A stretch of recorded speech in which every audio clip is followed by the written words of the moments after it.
Okay, here we go with Chapter 20, Entropy and the Second Law of Thermodynamics. Um, so we have an entropy postulate. In entropy here, we're going to get to, hopefully by the end of this, some understanding of what entropy is. But let's go, let's just plow ahead for right now. So if an irreversible process occurs in a closed system, then the entropy S of the system always increases, it never decreases. All right, irreversible process in a closed system, entropy increases, it never decreases. So entropy, what is it? Well, it's a property of the state of the system. It is not conserved, and changes in entropy can be defined in terms of the system's temperature and the energy either gained or lost through heat, or the ways in which the molecules that make up a system can be arranged. Right? And these are actually related, and if you guys decide to go into grad school in physics, you'll get more around this, around how they're related. All right, so let's plow ahead. If we have the free expansion of a gas, right? Free expansion of ideal gas. Basically, we have this gas that's in over here on the left-hand side. It's in here, and there's a valve between here and the other side, which is all vacuum. So there's nothing over here, and we let the gas we just open the valve and let the gas expand to fill both chambers. If entropy is a state property, just like pressure and volume and temperature and energy, right? If it's a function of the state you're in, then we should be able to describe the change in entropy based on the entropy here at the top, our initial entropy, and the entropy at the bottom. So we're going to throw out there the following definition for change in entropy. That the change in entropy is the integral from the initial state to the final state of dq over t. So whatever the change in heat is divided by whatever the temperature is, that is, this integral tells us how much the entropy changed in going from one instance to another. So add, you see here, you add heat. If you're adding heat, entropy in general is going up. If you're taking heat out, entropy might be going down. And this is one of the things where sometimes people get confused, in that when you're taking heat out, you're not necessarily talking about a closed system anymore, right?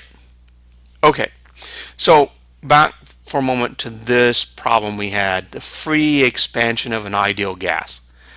So if the free expansion of an ideal gas, temperature is constant, i.e. the gas molecules don't do any work, right? They're not pushing out against some surface and doing work on the surface. They're simply expanding into a larger volume. Nor is work being done in them, i.e. the surface, there isn't some surface that's pushing in on them, doing work on them.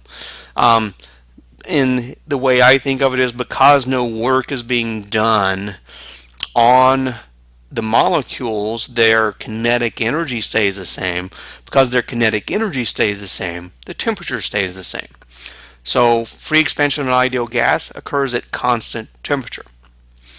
And since this is a problem, a state problem, here's our initial state, here's our final state, all we need to do is construct an isothermal process with the same endpoints.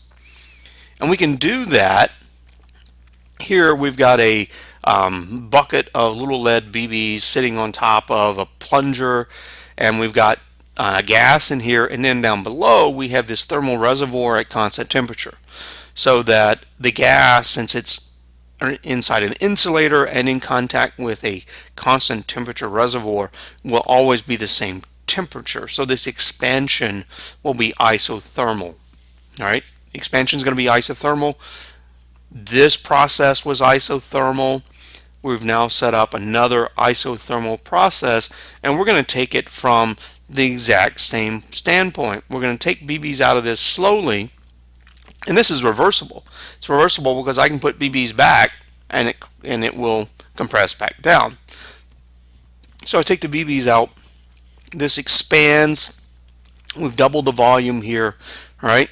So we want to find the entropy change for the irreversible process by replacing it with a process with this reversible process that connects the same initial and final points on it, right? So one of the key things is we're going to go from the same initial state to the same final state in both this problem and this problem, right?